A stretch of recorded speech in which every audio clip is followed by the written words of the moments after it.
street cred is a word nobody in the streets ever use. See, I've never heard anybody dying from cannabis. They like to say it's a gateway drug or this, that, and the other. I don't believe that. You know, if I have PTSD, it just comes from living in South Central LA. I don't trust anybody with a gun. Let's put it like this. I've been in some of the most intense contact that a human, I've been in a room, I've been locked in cars with Snoop. My relationship with cannabis. Well, first off, I never smoked marijuana. When I was right out of high school, we tried to sell it. We were selling weed back when a bag was 5 fingers, like it was a big bag of weed, you know. And we just did it as a business. My boys were actually one of my friends got kicked out of high school for trying to sell dollar joints in school and stuff. So we were involved in the weed game way back in the days, but then that played out. And I never smoked anything. So I never been afraid of it. I just never smoked. So when the cannabis scene started to come back, I delved into gummies. Then they were telling me about microdosing mushrooms.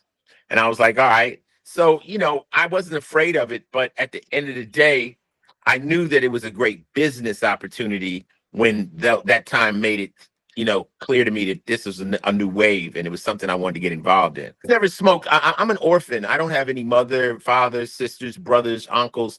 And I just always felt being high compromised my position in the streets. Like I just felt, you know, I was never being drunk or high was not attractive to me. It just like, I felt like if I hit the ground for some reason, it was nobody's job to pick me up. And I've seen a lot of people on other drugs burn out, like coke and different things, because I went through everything, the angel dust era, the coke era, all that. So I just, you know, decided I would be the sober guy out of the bunch. And in my group, they liked that. I was like the designated driver before there was a name for it. So they're like, ICE don't get high. And I had a story back when I was young. One of the OGs in my hood was like, yo, hit the joint, right? I don't want to hit the joint. He said, you's a bitch if you don't hit the joint. I'm like, well, I'm a bitch, make me hit it. Then all of a sudden, now anyone else that tried to get me high, he was like, he don't get high. Like, because he couldn't get me high, he don't get high. I think the thing of it is that whatever you're going to do, it always should be a choice. And I think people don't understand that. Maybe in college, it's a lot of peer pressure, but it wasn't peer pressure to do it where I grew up. It was just, you just had to stand on your shit. You had to stand. I don't have any tattoos or nothing, but everybody else was smoking. Everybody, and maybe it was just my way of being an individual. I don't know. But, and then once I got out of the game, I stopped jaywalking. I was like, I don't steal toothpicks out of a restaurant. So nothing illegal was attractive to me at the point when you guys started to know me. Ice-T was rapping about his past. I'm not like one of these rappers that's gonna rap themselves right into jail. Fuck, So I was squared up by then, and today you see all these cats going to jail for just kind of like talking about illegal activities, which just never made sense to me. One of the best things that I learned from an American friend was never do 2 illegal things at once. And I was like, oh, that is fantastic advice. Yeah, I'll give you something even better than that. Anything that's illegal should remain a secret. Once you're a grown person, nobody cares.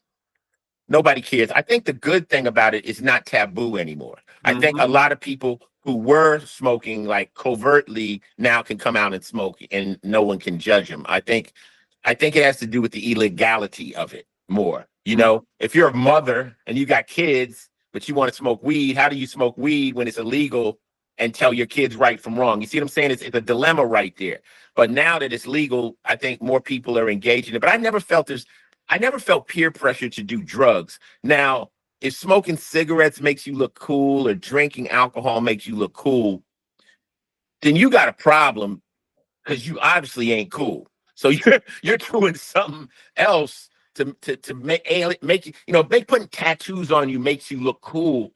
Then you're not cool. You're doing something to look cool. So some people that got it, they just got it. And I don't know. There's a lot of people using crutches, but I've never heard of peer pressure to smoke weed. I've heard more peer pressure to drink alcohol. Yeah. Oh, 100%. Yeah. Oh, well, everybody's drinking. Have a drink. Come on, have a drink. Have a drink. Well, see, street cred is a word nobody in the streets ever use. You either got it or you don't. That's like, white people say, you have street credibility. You either got it or you don't. No one, I don't, I was never challenged. People just can feel how you move. You know what I'm saying? It's like if I was hanging around you, you don't have to break the law. You just got to really, I think it's just about being a stand-up person. If you're a stand-up person and you're not afraid, like people ask me what is gangster. I said it means I don't back up well.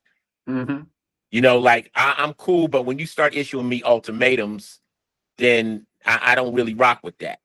I don't rock with that. But I don't know what that really street credibility is. I don't know what that is. I just know you either survive the streets or you don't. And I somehow survived. I mean, I don't see why it's not legal. I don't see. I've never heard anybody dying from cannabis. I've never heard any, stories. They like to say it's a gateway drug or this, that, and the other. I don't believe that. I'm not at a point where I think I would want to get involved in something that could actually hurt people at this time in my life, and that's why we named our dispensary the Medicine Woman, because we feel it has medicinal purposes, to certain things, calm people down, make people relax, different things. All weed does. My son, he smokes a lot of weed. We say weed gives you chronic delay. So what chronic delay is, if I, Javier, you want to go to the store, you go, yeah. But I was like, you want to let's go out and run, do some jogging. You'll go like this. Okay. It's that chronic delay. It's a minute where it just slows up your reaction time a little bit. But then if you smoke a lot, you pass past that. But it just makes motherfuckers a lot and eat. That's all it does. You like all of a sudden any comedian is funny as fuck. Whatever it takes. I never went down range. I never was in combat. I just was in military training. So it's a big difference in people who've actually been in combat and come back. I mean, if I have PTSD, it just comes from living in South Central LA. I've seen people get shot. I've seen people get killed. The door slams and I ducked. So I know what that is. But I honestly think that cannabis is a better solution than some of this big pharma shit that they're pushing on you. That's super addicting, dangerous. I had a knee surgery, and I started taking Percocet to, for the knee surgery. And I found out at about 2 weeks in that I was no longer taking it for the pain. I was getting addicted to this shit. I was like, yo, I'm taking this so I don't feel sick. And so I just went cold turkey. I poured the pills in the toilet and shook it in about 5 days. But we won't do that. You know what I'm saying? So, I mean, if you can go to get some marijuana and it will solve a medical problem, by all means. Cops are cops. That's the thing about it. Cops are human. So some of them are cool, some of them are fuck.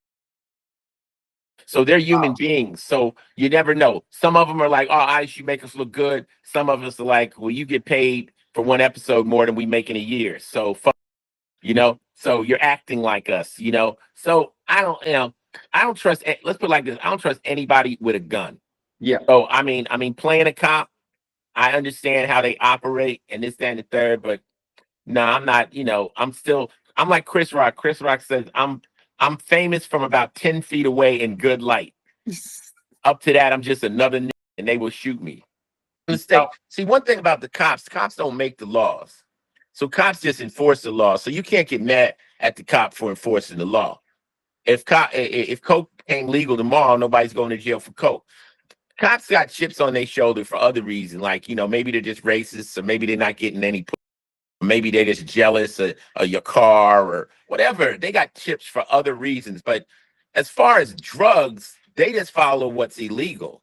So I'm not a fan of Trump by any stretch of the nation, but he pardons certain people.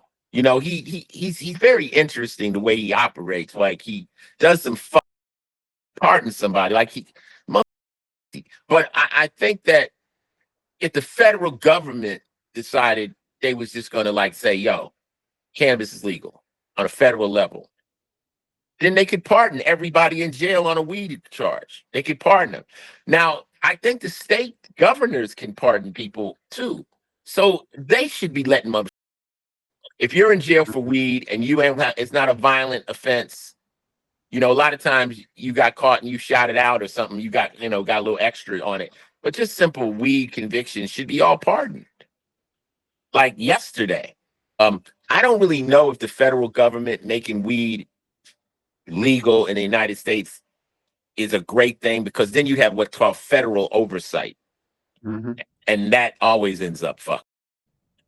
I've done gummies before. Like I said, I've done gummies, but I mean, my wife wanted me to smoke a joint badly, but she doesn't smoke, But let's put it like this: I've been in some of the most intense contact that men, a human. I've been in a room. I've been locked in cars with Snoop. And on the way home, we stopped at Dunkin' Donuts. I imagine I just needed some donuts. It was like 11:30 at night. I'm eating donuts.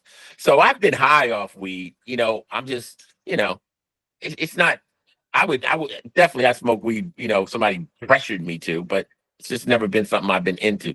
I'm more into like seeing people have fun. So I'll just do gummies and mushrooms. How about that? If I was sitting with James Brown or Jimi Hendrix or George Clinton, maybe. Woo. That would be funkadelic. That would be funkadelic. And he's 78. So if he said, "Ice, this is my last wish, you gotta get high with me," I guess I'd have to get high with George Clinton.